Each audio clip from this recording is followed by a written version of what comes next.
A warm welcome to TV Africa News and thank you for always joining us. This is Africa Today. My name is Najuma Lima, but first are the headlines.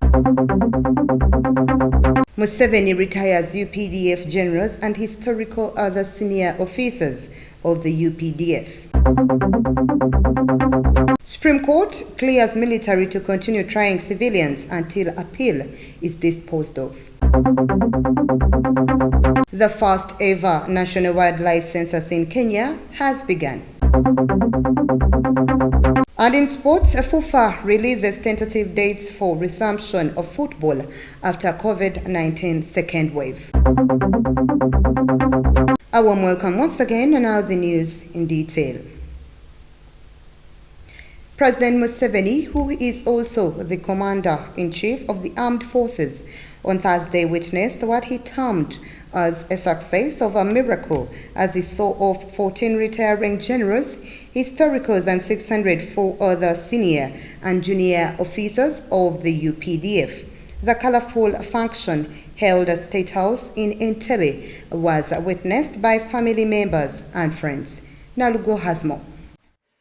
While retiring the country's officers, President Museveni gave a detailed background to the liberation struggle and how each of the retirees became part of the success story of the current UPDF army. President Museveni cited the story of Brigadier Alhaji Moses Chigongo, who started the resistance committees to support the resistance army to popularize the country's struggle, whereas Brigadier Shaban Moses Luchamzi joined the struggle and started the first signal unit of the National Resistance Army. He also mentioned Captain Nathaniel Mayanja Chitaka, who was a laboratory technician in Chiboga Hospital, but joined the struggle and even offered Museveni a shower after 7 days. President Museveni thanked the retirees for making their country proud and urged them to copy the mustard seed by using their pension to multiply and enable them to live a dignified life. The Minister of Defense and Veteran Affairs, Vincent Bamlanga Chisempija, said the generals leave behind a legacy and accomplishments achieved under the UPDF and cadres of satiate character. The Chief of Defense Forces, General Wilson Mbadi, commended the generals for serving with discipline, professionalism, patience, clarity of purpose and diligently, and said they have greatly contributed to the fundamental change in the country. The Supreme Court in Kampala has cleared the General Court Martial to continue trying civilians until an appeal in which the Attorney General challenged the Constitutional Court ruling against the same. Justice Kenneth Kakulu said that the court-martial is clearly not part of the judiciary, adding that it is part of the executive arm of government established under Chapter 12 of the Constitution, which provides for the country's defense and national security. Owing to a 2016 petition by then Nakawa Municipality MP Michael Kabaziguruka, who was facing treachery charges, the Constitutional Court on July 1, 2021, in a majority decision of 3-2 held that it is unconditional for the army courts to try civilians since they are not part of the military. The Constitutional Court consequently directed that all persons not subject to military law are currently before the military court should have their cases transferred to civil courts under the direction of the Director of Public Prosecutions within 14 days. However, the Attorney General appealed against the judgment and consequently applied for the stay of the execution of the judgment. On Thursday, the panel of 5 justices of the Supreme Court, led by the Chief Justice, Alphonse Owinidolo, allowed the application for stay of execution until the appeal is disposed of. The court also ordered the execution of the orders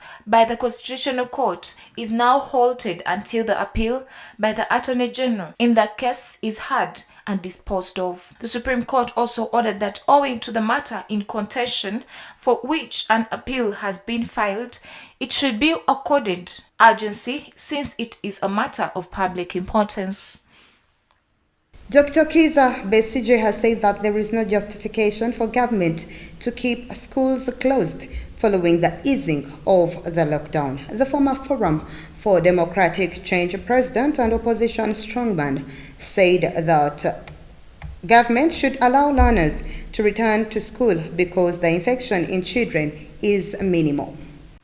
While responding to a number of government measures on the pandemic during a press briefing about COVID-19 held at his office in Kampala, Dr. Kizza Besigye said that there is no justification for the measures that have been taken against schools. He added that schools, which are knowledge acquisition centers, should not be closed since it's known that children are least affected by COVID-19. The four-time presidential candidate added that majority of the teachers are below 40 years, which gives them higher chances of defeating the virus if vaccinated. Besigye also said that the country must pay attention to education because the knowledge of a country determines its strength and not anything else. He urged government to vaccinate and reopen schools. Besigye said schools closure is catastrophic and urged parents to turn up and fight for their rights because the government does not seem to care about their welfare. Let's take a quick short break. We will be right back.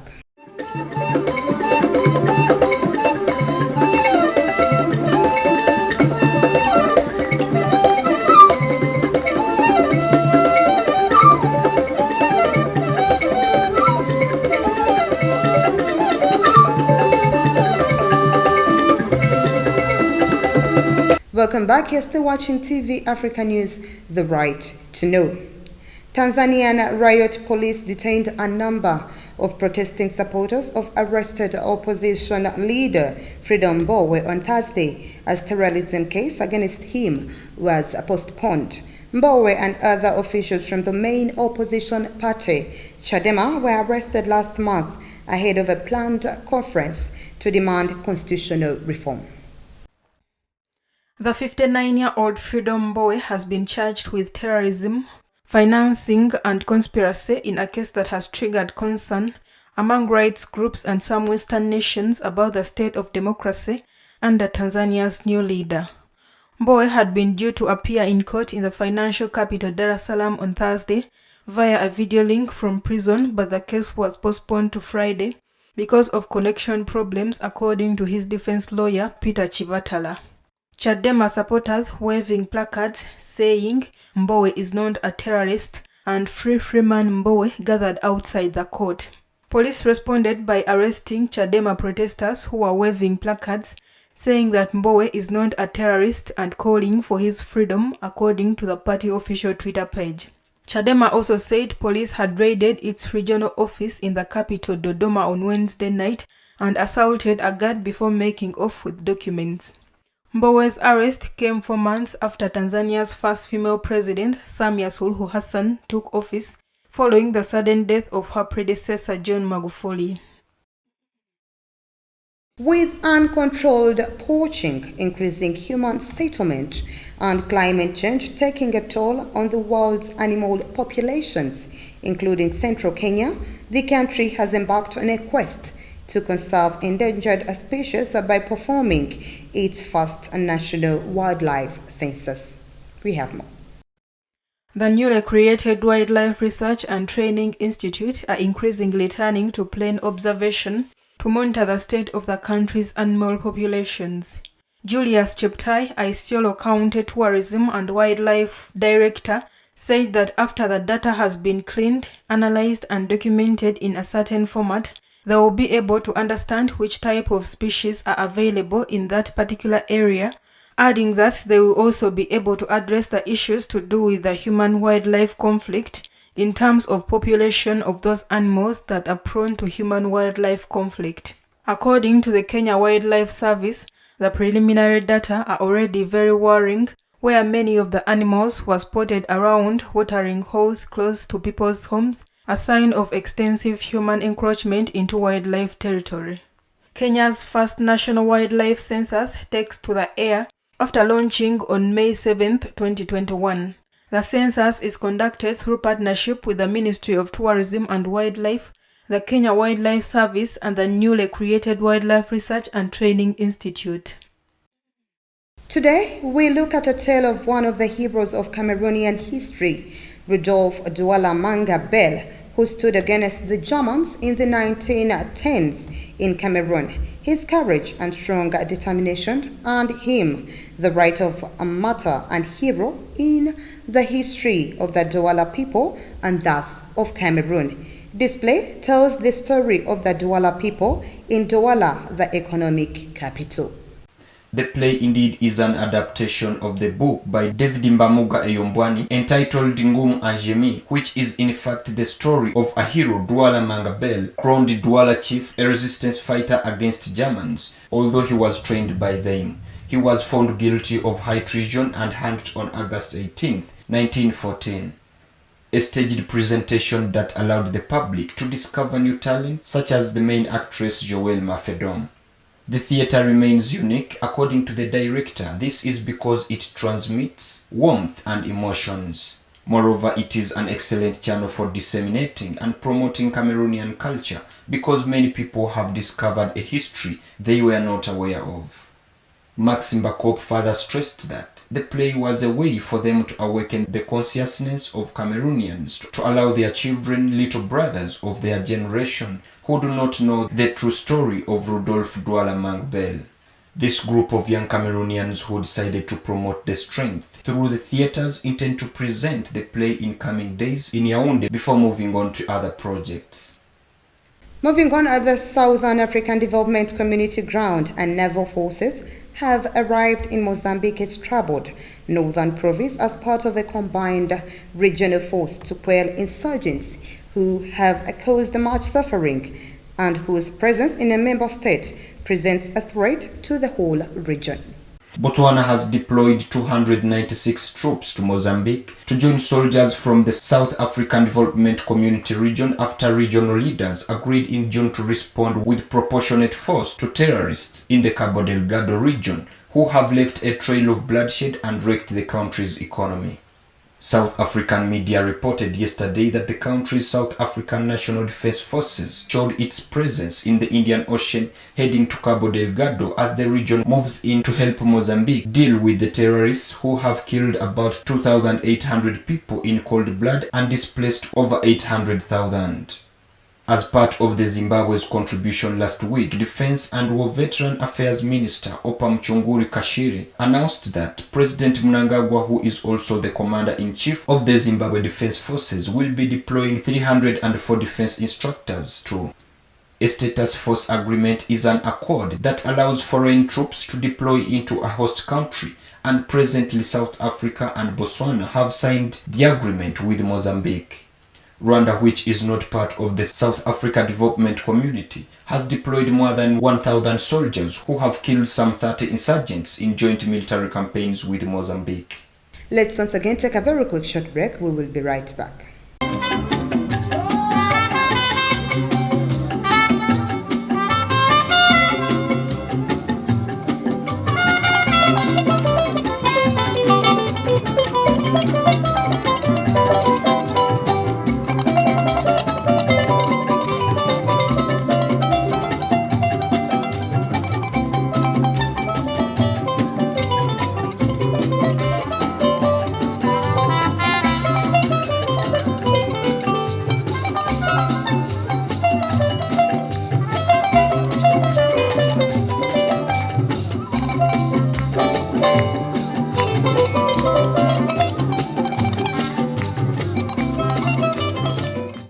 Welcome back. You're still watching TV Africa News at the Right.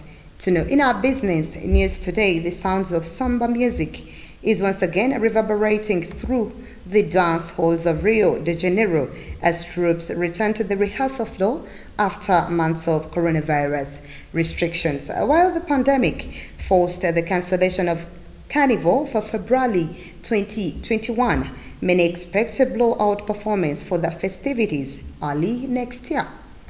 Dancers and band members from the Padre Miguel Samba School in the western suburb of Rio practiced in their auditorium Tuesday night. It was the first time the 100-strong ensemble had been able to gather since the pandemic first hit Brazil. City authorities had prohibited all such gatherings as infection rates and deaths from the coronavirus prompted strict restrictions on crowds and social gatherings. But now, with increasing vaccinations and lowered infection rates, Samba schools are back in action a welcome development for thousands of participants who spent much of the year preparing for the annual carnival. Padre Miguel's leader Oscar de Lima Filho during the rehearsal said that now is the time to bring everyone together, adding that he believed 90% of the school's members had received a first dose of a COVID-19 vaccine. Performers twisted and twirled to the heavy beat of samba on the dance floor in an exuberant first rehearsal, bringing dancers and musicians together after a long absence.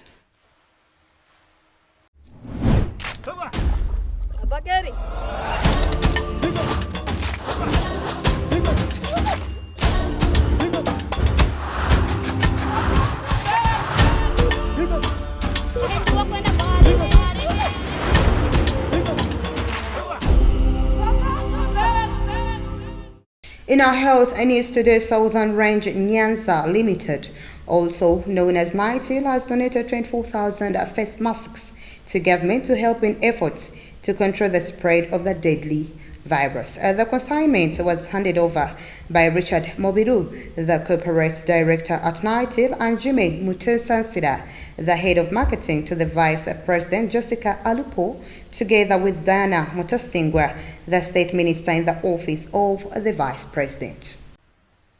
While handing over the donated 24,000 face masks, the NITIL head of marketing Jimmy Mutesasida said that, as earlier promised, NITIL will continue to bolster government efforts in controlling the spread of COVID-19.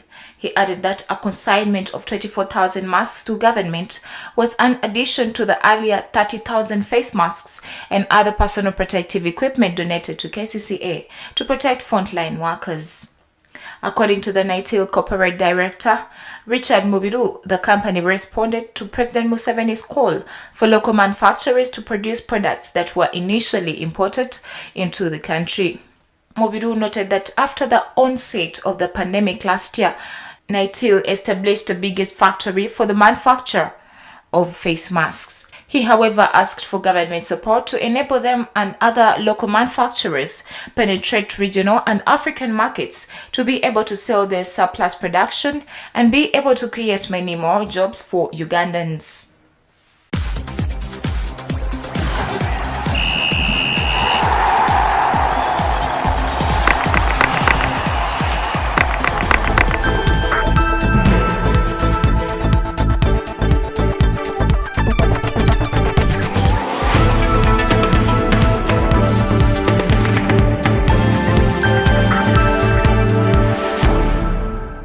In our sports news today, the national lockdown was relaxed after the 42 days, and now sports is allowed with no fans following strict standard operating procedures as regular testing, wearing face masks, hand washing, sanitizing, and physical social distancing. We have more on this report. Following the relax of the national lockdown restrictions by His Excellency President Yoweri Kaguta Museveni, the Federation of Uganda Football Associations has released the detailed roadmap to resumption of football. Football is expected to systematically return as early as 15th August 2021 with the FIFA Big League playoffs. In the same vein, the tentative date for the kick-off of Uganda Premier League was also confirmed as 20th October 2021.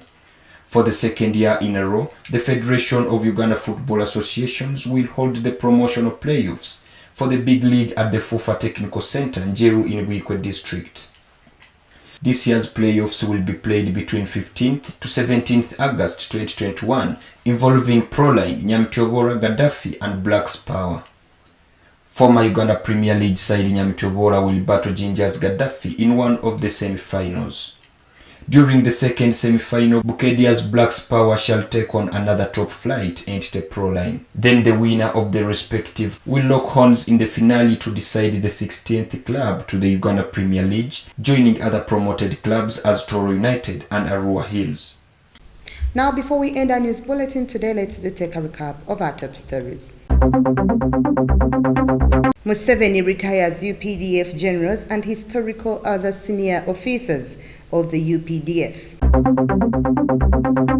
Supreme Court clears military to continue trying civilians until appeal is disposed of. The first ever national wildlife census in Kenya has begun. And in sports, FIFA releases tentative dates for resumption of football after COVID-19 second wave. That was the news. Thank you for always keeping it TV Africa. Please do stay tuned. More programming coming your way.